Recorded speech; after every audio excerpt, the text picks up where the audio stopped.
Oh my mother effing goodness. Oh my goodness. I just gotta tell y'all. This is gonna be a good one, y'all. This is gonna be a good one. I cannot believe they getting rid of Melyssa Ford. They getting rid of Melyssa Ford, people. Have y'all they getting rid of Melyssa Ford? I think her contract is up or something.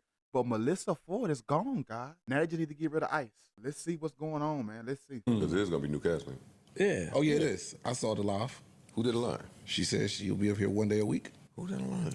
You know, Shit, I don't know about that. who. You know who. She said it's official. She'll be up here one day a week. She said it on her live. Are you joking? Or you I'm dead ass.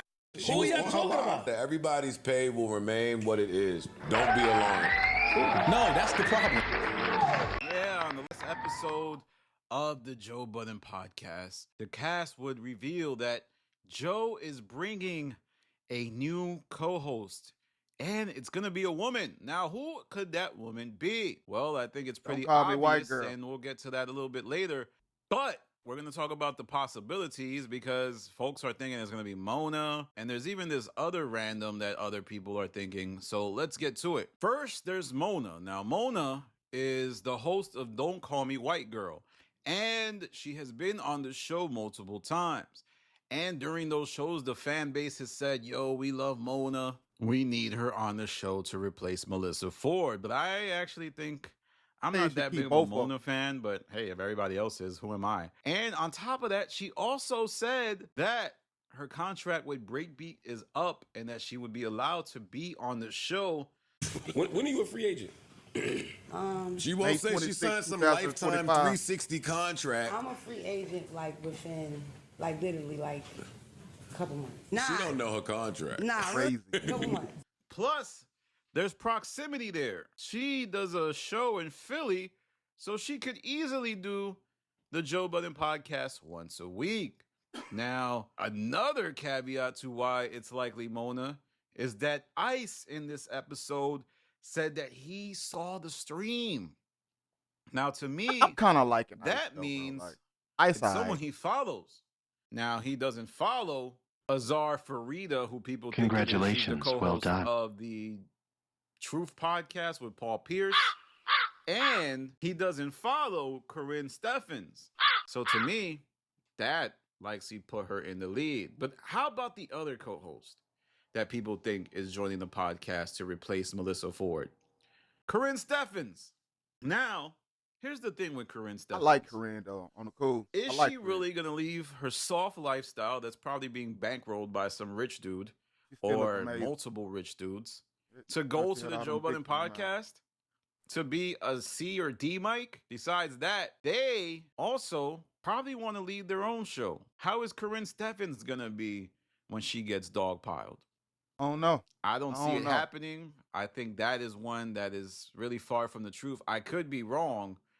And when she did a podcast last time, she did a couple episodes and immediately gave up, which to me means that she's not really someone who sticks through things. It's hard to do it by Then yourself, there's though. She got a lot of Ashley. people Remember with her. It'll be Ashley? easy. She was to on the podcast continue not going too on. long ago, and I thought she was really good. Now, I believe she is the second contender to Mona because she fits the criterion of both being on the pod and also being close to where the podcast records. She also has a resume of podcasting, unlike Karrine Steffans, and she was the A-mic Sound of like her you want show, Karrine Steffans. unlike the Azar Farida. I don't believe I gotta she's get me carried a Shirley. show that has had some level of success on her own, like Mona and Ashley. But I thought she was a good fit too. I thought she was really good on the pod. I thought she was interesting. And like I said, she's probably in the same house that J.R. Smith left her in. God, oh, that's But we J.R. will Smith. see if she is the one to join. I also think she would clash the least with members of the show. Mona, to me, feels more like a, kind of like a Flip. Not as loud, but just like she needs to get her points off. She's an A mic. She's like a real A mic. She's not like a collaborative A mic, but we will see. Last, there's Azar Farida. I don't know who she is. Now, Azar is the co-host of the Truth Podcast, but she hasn't appeared on the show before. She hasn't appeared on the Joe Budden Podcast. So I think it's far-fetched for Joe to say, oh, I'm bringing a new co-host, and they haven't appeared. So to me, the person has to have been on the show before, has to have demonstrated some level of chemistry, and is someone that you can tell your audience, like, oh, they're coming and they're going to get excited. Azar, Karrine Steffans, maybe that is a level of excitement.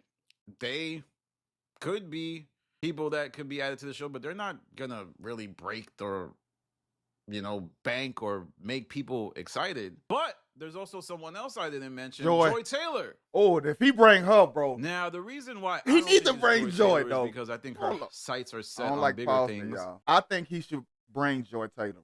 I think she need to get away from that sports shit and come on, talk them secrets. Because she gonna talk. Melyssa don't talk, y'all. Melyssa don't give up the juice. She ain't like with the shits. I think Joy is ready and with the shits. Because she already popping her shit like talking about prostitution should be legalized. And, like, she on the shit. She ready to pop her shit from a female. And I think she just as witty as Joe. Well, nah, she ain't as witty as Joe. She ain't fucking with Joe or Mark. She ain't fucking with him. I think she can go on, slide up in there, Melyssa. Get rid of Melyssa, because she don't give us nothing. She give us nothing. She act like she with the guys. Her whole stick is, oh, I'm standing up for the women. Nah. This is a male show, and we like to tell women the truth. Plus, she doesn't go on Instagram Live like that. The only person of these candidates that go on Instagram Live are Don't Call Me White Girl, Farida chick and Don't Call Me White Girl. So it's Mona, y'all. I'm do gonna Joy, lock it bro. in. It's Mona. Ooh, if he get Joy Taylor, Mona bro, that's said gonna be a month epic, and a half ago that she would be free from her contract. She was throwing out the feelers. You don't just casually drop that in conversation unless you have some intentionality behind it. But I think there's going to be issues with this hire, largely because the Mona that existed a couple years ago seems to be different. She was with On Gilly the couch, them at I first. know that she seemed irritable. She didn't seem like she enjoyed it, but she might be doing it because, hey, the Joe Budden Podcast is the biggest platform in the space. Woo. And I do believe if Mona's on the pod, it will be for a short stint, possibly not to go past midway 2026. But what does this mean for Melyssa Ford if and when Mona does join? Well, Melyssa Ford has two options. She can pout, which she has a proclivity to do, or she can stick it out and bank on the fact that none of these women have the wherewithal to deal with the constant dogpiling and the fan base that is pretty hardcore, right? Mona's never encountered a fan base like the Joe Budden Podcast. Sure, they love her now, but pretty soon they will start to turn on her just because. Nigga, you talk about yourself. You gonna turn on them. That's what you do, nigga. After a divorce. That's like you be doing it, nigga. My, you ruined a good thing. I was so happy before. The marriage was so good. That's what you say. You the biggest one who the critics, nigga. I'm sorry. Fuck out of here. That is gonna be how they do it. They're gonna say, "Oh, I miss how the show used to be when Mark used to be able to take advantage of conversations, but now Mona's interrupting with her dumb jokes. I don't know. She's ruining it. I think it was a terrible hire." But Joe also did say Joy Taylor. He's thinking of adding a third day to the show. Taylor. Now, I assume that means recording on a Monday or a Thursday and adding both a free pod and a Patreon episode. So he also said put that Mona he would behind be the people pay up shit. Or put Melyssa behind the pay shit and let Mona go at basically a rotating free cast. Crowd. So I think Mona would likely be on that third day. I see what you're doing, possibly Imani, just because he's a roamer. He's only on the Patreon. And I think Mark Lamont Hill is down to do another show because he loves the Joe Budden Podcast, not just because he likes being on the show, but he loves the access it gives him to the community he wants to talk to, which he can't find anywhere else. Nowhere else. That's the only reason I think he's that enthusiastic. Plus, it's something that's growing. So if Mark plays his cards right, he could be a consultant for this network. All right, man. I'm gonna put my little spiel in at the end. All of them are great. I'm gonna give y'all my list. Joy Taylor for number one. I think he should go that route. Joy Taylor, number one. If you can't get Joy Taylor, Karrine. If you can't get Karrine, you gotta go with White Girl. Don't Call Me White Girl. And then the rest of them, the other two, I don't care which one of them after that because I don't really know them. Do the one from Paul Pierce deal. Maybe she fourth, and then the other girl. How y'all think about that? Thank you. All right, man, y'all. I'm trying to get to 6,000 subscribers, so please help me out. Please leave a comment. Please like. If you don't do anything else, please like. That's the easiest thing you can do for me to help me out. And if you really rocking with me, go ahead and hit the subscribe, man, and hit the notification bell so you can get all of my content. I want to thank all you guys for here fucking with me. Here at Loud and Wrong. Motherfucker. I make this shit look easy. I make this this shit look easy. I make this shit look easy. I make this shit look easy. I see what I like, then I go out and get it. I make changes, that's why I'm different. I see it before it happens, that's vision. Telling myself I know I lack